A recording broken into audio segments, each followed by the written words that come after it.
이번 주 하나님의 말씀 이사야 9장 6절에서 7절입니다.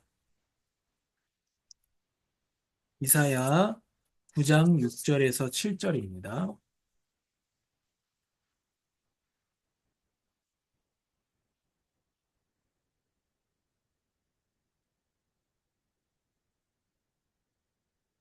같이 읽겠습니다.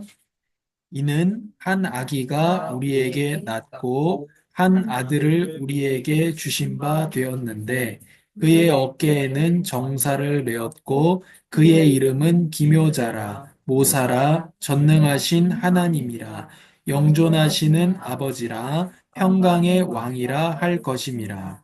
그 정사와 평강의 더함이 무궁하며 또 다윗의 왕좌와 그의 나라에 군림하여 그 나라를 굳게 세우고 지금 이후로 영원히 정의와 공의로 그것을 보존하실 것이라. 만군의 여호와의 열심히 이를 이루시리라.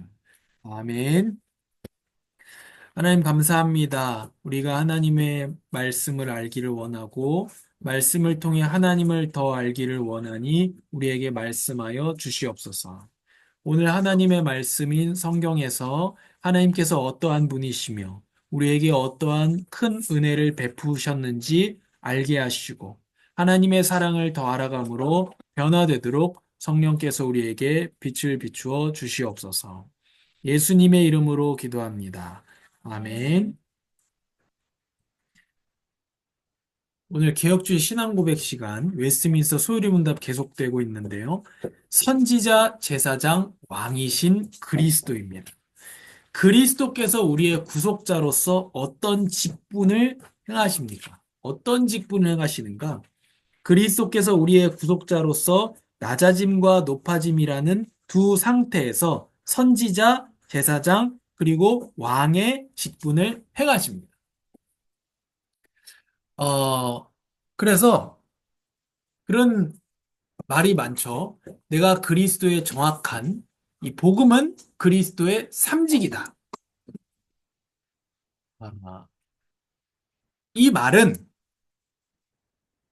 일부 맞습니다. 그 정확한 복음, 그리스도의 삼직이 선포되어야 정확한 복음이다. 이 말은 일부만 맞는 말입니다. 그래서 복음 안에 그리스도의 삼직이 분명히 있습니다. 그러나 그리스도의 삼직만 복음이다. 그리스도의 삼직만 정확한 복음이다.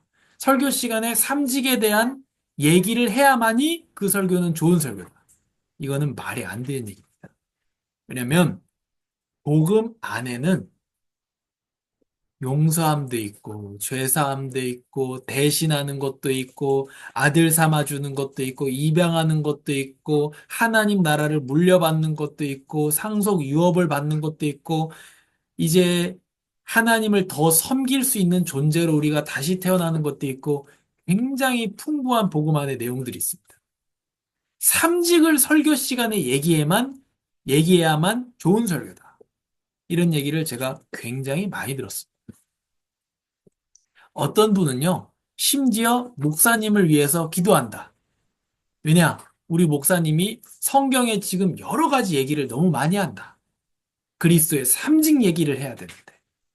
이렇게 기도하고 또 목사님이 삼직 얘기하니까 자기의 기도가 응답되었다. 이런 얘기 제가 많이 들었습니다. 그리고 또 어떤 분은 내가 다락방에 들어오기 전에는 이 삼직이라는 걸 몰랐다. 정확한 복음을 몰랐다. 이런 분도 있습니다. 그러나 자기가 그 전에 예배 시간에 졸았겠죠. 저는 저기 예배 시간에 졸았거나 아니면 그 목사님이 제대로 설교를 안 했거나 그리스도의 삼직에 대해서 어, 말할 수밖에 없죠. 굉장히 중요한 복음의 내용입니다. 근데 그리스도께서 어떻게 선지자, 제사장, 왕의 직분을 행하시냐? 낮아짐과 높아짐이라는 두 가지 상태에서 하십니다. 그래서 다음 주에 이부가 그리스도의 낮아지심. 우리 빌립보서 2장에 우리가 잘 알고 있는 그는 하나님과 동일 본질이시지만 그와 동등된 것은 마땅한 것으로 여기지 아니하시고 오히려 자기를 낮추셔서 그리고 하나님이 그를 높이셨다. 빌립보서 2장 6절에서 11절에 아주 잘 나타내는 그리스도의 낮아지심과 높아지심. 그 속에서 그리스도께서 선지자, 제사장, 왕의 일들을 하십니다. 선지자로서는 예언자의 입들을 통하여 만물을 회복하실 때까지 예수는 마땅히 하늘에 계셔야 할 것입니다. 모세가 이렇게 말했죠. 주 하나님께서 너희를 위해 너희 형제 가운데에 나 같은 예언자 하나를 세울 것이니 그가 너희에게 말하는 것은 무엇이든지 다 들으라. 그래서 무엇이든지 다 들어야 되는 그 말을 하시는 그 예수님, 그 예언자다. 이렇게 모세가 말했습니다. 또 히브리서에서는 말씀하시는 분을 거역하지 말라고 하면서 땅에서 경고하신 분을 거역한 그들이 피하지 못했다면 그러니까 땅에서 와서 경고하신 분은 예수님이죠. 근데 하늘로부터 경고하신 분은 배척하고 피할 수 없다. 또 바울은 그리스도께서 내 안에서 말씀하신다. 이런 이야기를 또 했습니다. 또 제사장은 예수님께서는 스스로 대제사장이 되신 것이 아니라 하나님 아버지께서 영원한 제사장이라고 선포해 주셨다. 이렇게 말씀하셨습니다. 그리고 흡사한 다른 한 제사장. 멜기세덱과 흡사한 다른 한 제사장은 어, 창조되지 않은 존재, 그거를 말하는 겁니다. 여기서는 그런 내용입니다. 창조되지 않은 존재, 즉 창조주이신 예수 그리스도가 우리의 제사장이다. 이렇게 말씀합니다. 또 왕, 한 아들인데 그의 어깨에 주권이 있고 기묘자, 모사, 전능하신 하나님, 영원하신 아버지, 평화의 왕이라고 불릴 것이다. 또 예수님께서 이 땅에 낮아짐의 상태에서 오셨을 때가 마태복음 21장 5절인데요. 같이 읽겠습니다. 시온의 딸에게 말하라. 보라, 너희 왕이 너희에게 오신다. 그분은 겸손하셔서 나귀를 타셨으니 어린 나귀 곧 멍에 매는 짐승의 새끼다. 그래서 예수님은 겸손의 왕으로서 죽기 위해서 이 땅에 오시고 죽음으로써 자기 백성을 얻는 그런 이 세상에 정말 전무후무한 분이죠. 전쟁을 통해서 자기 백성을 얻어내는 게 아니라 자기의 죽음을 통해서 백성을 얻어내시는 그런 분으로서 겸손하셔서 나귀를 타셨다. 그러니까 예수님이 이 땅에 처음 오셨을 때에 초림 때에 전쟁을 위해서 오신 분이 아니라는 거죠. 누가 전쟁할 때 나귀 타고 전쟁하겠습니까? 말 타고 하지. 그런 평화의 왕이라는 것을 보여주시는 거죠. 그리고 어, 모든 지도자들도 예수님을 따라야 되는 왕 중의 왕인 것을 말씀하고 있습니다. 두 번째로 그리스도께서 선지자 직분을 어떻게 행하십니까? 우리 답을 같이 읽겠습니다. 그리스도께서 그분의 말씀과 성령으로 우리의 구원을 위한 하나님의 뜻을 우리에게 계시하심으로 선지자 직분을 행하십니다. 지금까지 아무도 하나님을 본 사람이 없었습니다. 그러나 아버지 품에 계시는 독생자께서 하나님을 알려주셨습니다. 그래서 예수님을 통해서 우리가 하나님을 알고 보게 하셨습니다. 그리고 나는 이제부터 너희들을 종이라고 부르지 않겠다. 종은 주인의 일을 알지 못하지만 나는 너희에게 내 아버지께 들은 것을 모두 알려주었으니 친구라고 부르는 것이다. 이렇게 예수님께서 말씀과 성령으로 하나님의 뜻을 우리에게 가르쳐 주시는 것으로 선지자 직분을 행하십니다. 그럼 그리스도께서 제사장 직분을 어떻게 행하십니까? 답을 같이 읽겠습니다. 그리스도께서 하나님의 공의를 만족시키시고 우리를 하나님과 화해시키시기 위하여 자신을 희생제물로 단번에 드리심으로써 그리고 우리를 위하여 계속해서 간구하심으로써 제사장 직분을 행하십니다. 세 가지를 말씀하고 있습니다. 하나님의 공의를 만족시키는 것, 그리고 우리를 하나님과 화해시키는 것. 그래서 화목제라는 제사가 있죠, 구약에. 우리를 위해서 기도하는 것. 이 세 가지가 제사장이 하는 일들입니다. 구약에 보면요. 죄사함뿐만이 아닙니다. 하나님의 공의에 대한 만족. 우리가 구약을 보면서 느끼는 점, 민수기를 보면서 느끼는 점, 죄가 없다고 치는 건 없습니다. 공의가 만족이 돼야 됩니다. 두 번째로, 하나님과의 화해. 그것을 위한 죽음. 이것이 제사장이 하는 일이고요. 그리고 계속 기도하는 것. 이것이 제사장이 하는 일들입니다. 그래서 하나님의 공의를 만족시키십니다. 우리 히브리서 9장 14, 28절 같이 읽겠습니다. 하물며 영원하신 성령을 통해 흠없는 자신을 하나님께 드리신 그리스도의 피가 더욱 우리의 양심을 죽은 행실에서 깨끗하게 해 살아계신 하나님을 섬기게 하지 않겠습니까? 이와 같이 그리스도께서도 많은 사람의 죄를 담당하시려고 자신을 단번에 들이셨습니다. 그리고 그분은 그분을 고대하는 사람들을 구원하시기 위해 죄와 상관없이 두 번째 나타나실 것입니다. 아멘. 그래서 28절에 예수님을 고대하는 사람들을 구원하시려고 죄와 상관없이 두 번째 나타나실 것이다. 왜냐하면 죄를 담당하려고 자신을 단번에 들이셨기 때문에. 죄와 상관없이 이렇게 말합니다. 그러나 14절을 보세요. 하물며 이렇게 말하죠.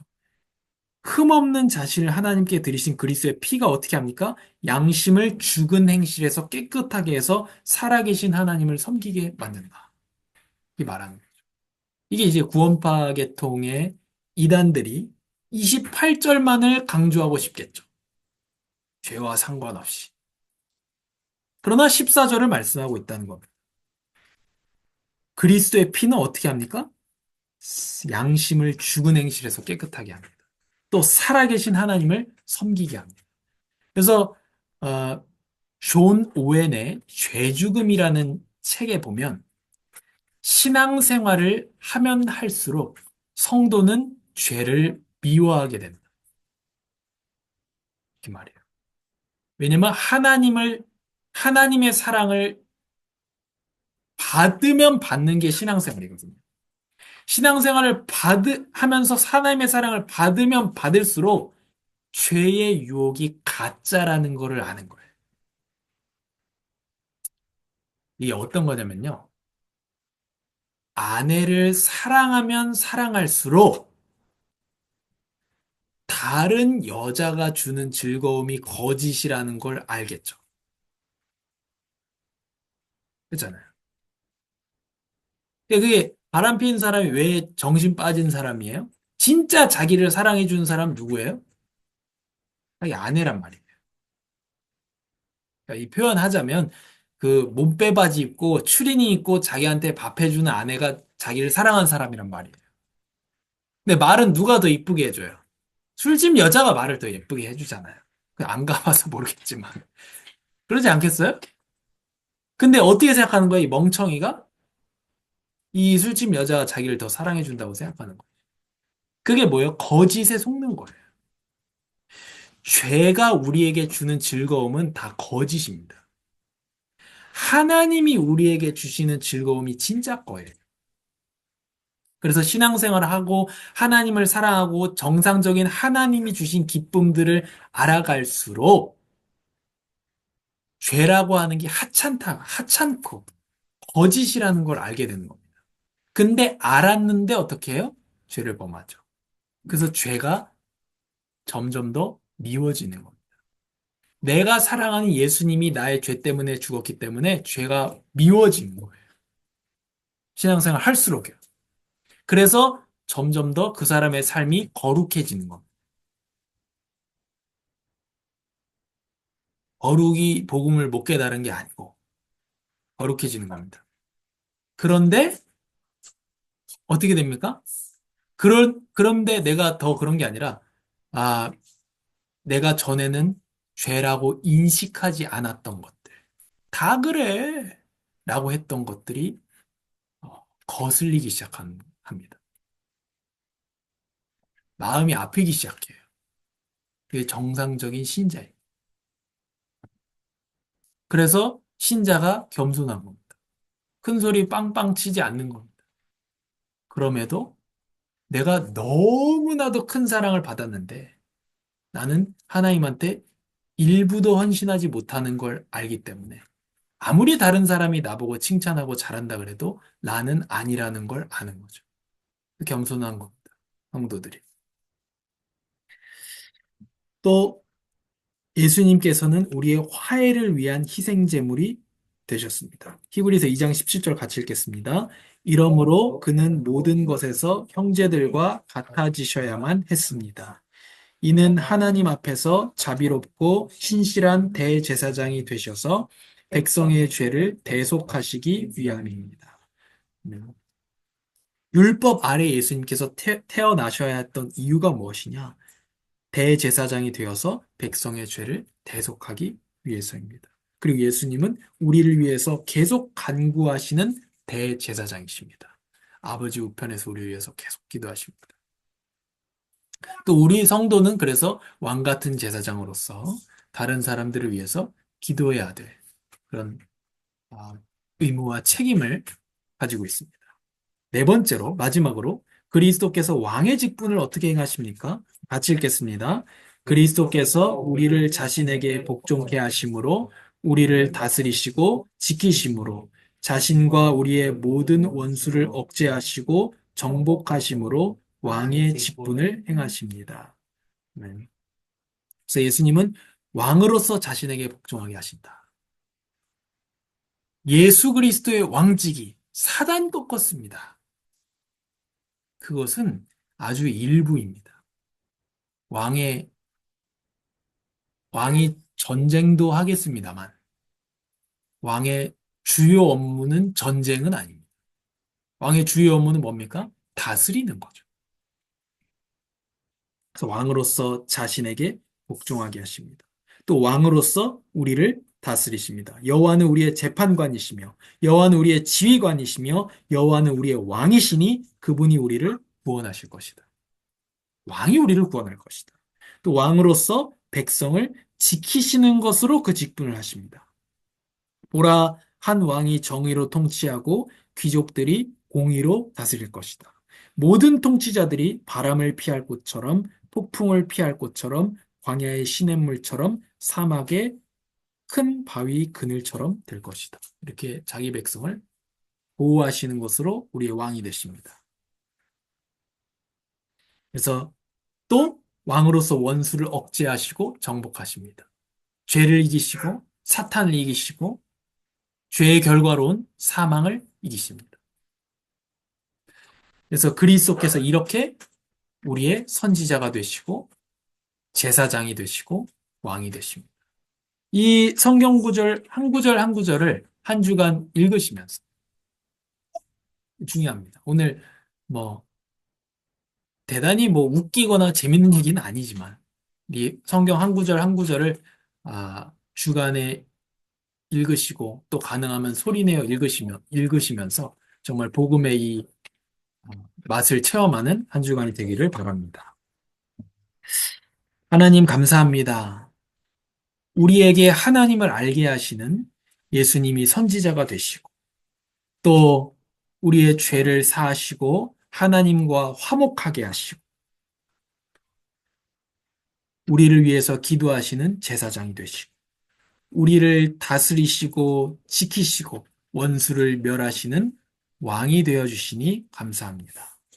예수 그리스도의 이 참복음을 알고 우리가 날마다 묵상하면서 그리스도의 복음을 더욱더 알아감으로 하나님의 사랑을 더 알게 되고 하나님의 사랑을 알게 되므로 우리도 하나님을 사랑하게 되고 하나님을 사랑하니 사람을 사랑하게 되고 하나님의 뜻대로 살아가게 되는 우리 아름다운 교회가 되게 하여 주시옵소서.